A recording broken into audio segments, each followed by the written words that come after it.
one thing that discipline definitely does help you with is it helps you get things done. And when you get things done, when you actually do things, you have more success. If you have more success, and sometimes a big part of success is just not being lazy and just doing it. Yeah. That's like 90% of it is just showing up. Get there and start working. Like, you're not going to feel perfect every day. If I only worked out when I felt good, I'd be a fat because there's a lot of days I don't want to do it. It's pretty much the same with everybody that actually gets good at something. There's got to be those days you push through, and they're probably going to be more numerous than the days you don't. And so the benefit of discipline in my eyes has always been that through discipline I get things done. I always say that I'm like the most lazy, disciplined person I know because I don't want to do it. Yeah, but I always do. Our bodies, for whatever reason, most people, their associations are to avoid anything that's uncomfortable. But it's so illogical because when you look at comfort and you look at success and progress and the feelings of accomplishment and of getting past certain hurdles in terms of like how you feel about life, a lot of those are connected to discomfort. Like, discomfort is your friend.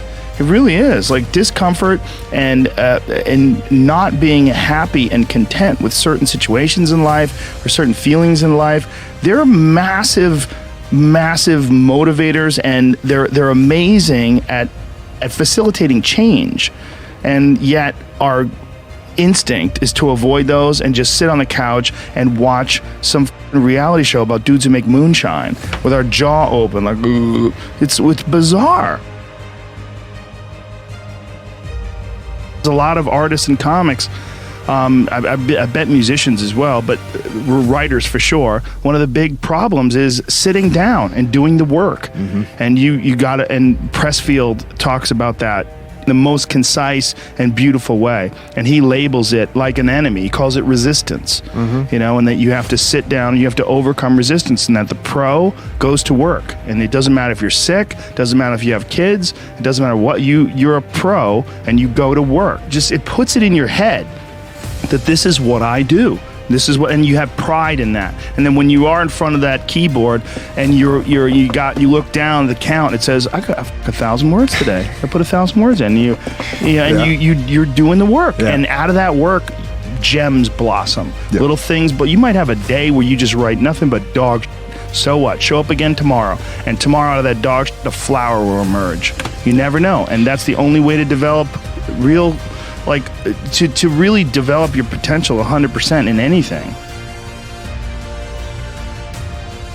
If I look back on anything I've ever done, mistakes I've ever made, paths that something that I put out that I didn't quite, maybe I just waited 3 months before I released that, or maybe I should have, re-edited that blog post a couple more times before I put it online, or those things drive me crazy. Mm-hmm. Things that I've done have driven me crazy, but yelling at someone I didn't have to yell at them for, whatever.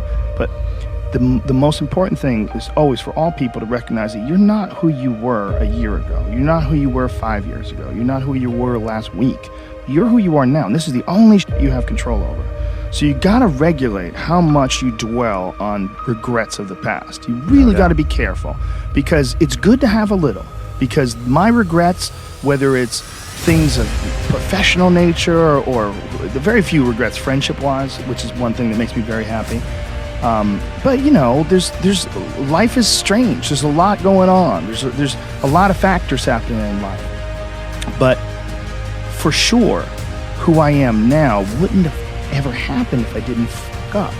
If I didn't make those mistakes, I wouldn't have understand the importance of friendship and kindness. And if I hadn't been cruel at some point in my life, or someone hadn't been cruel to me, I wouldn't understand the beauty of love. I wouldn't understand the full range of it, because I hadn't felt the sting. If nobody ever punches you in the face, you don't really appreciate safety.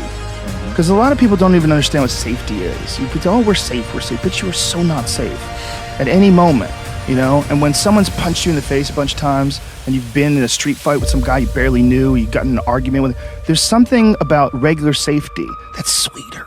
Yeah. It's more delicious. Yeah. It's more delicious.